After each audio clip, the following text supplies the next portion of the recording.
For this case, you can see, let me continue. So basically this is the discussions of to what extent you have to include everything.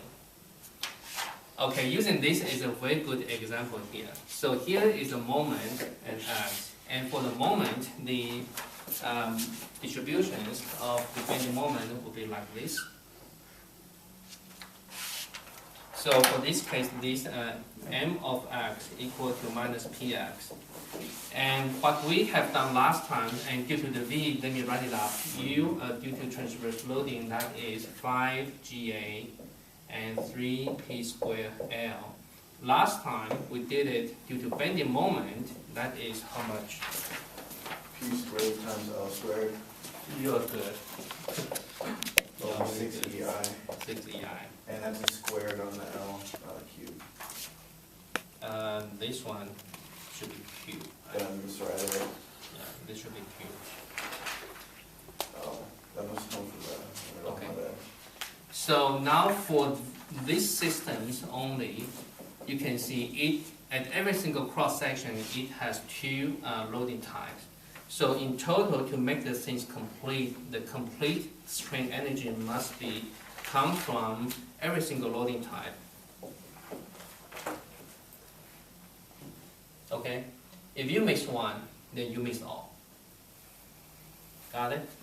And the question is, how you may ask me is, how do I know how many terms I need to add it up? Simply is this: you simply take a cross section and take the free body diagram on the cross section here, and this is P.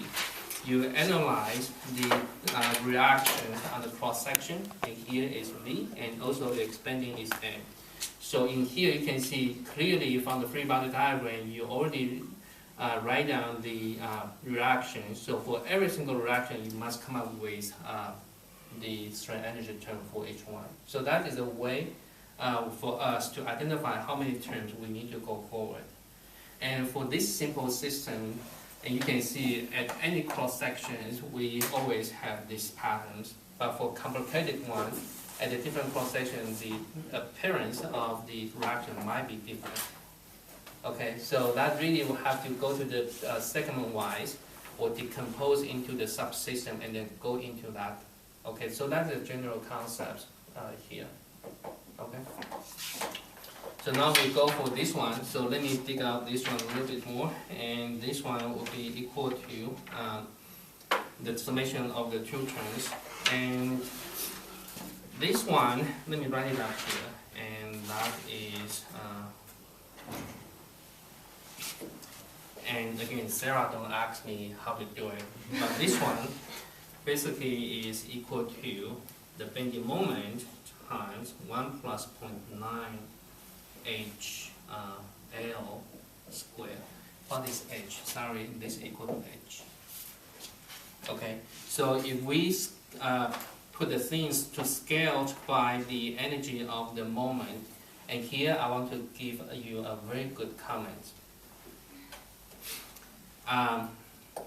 The comment is this: when we are good to ignore either one of the two terms.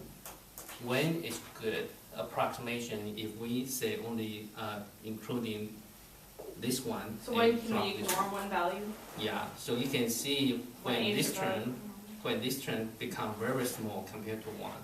When there's next to no.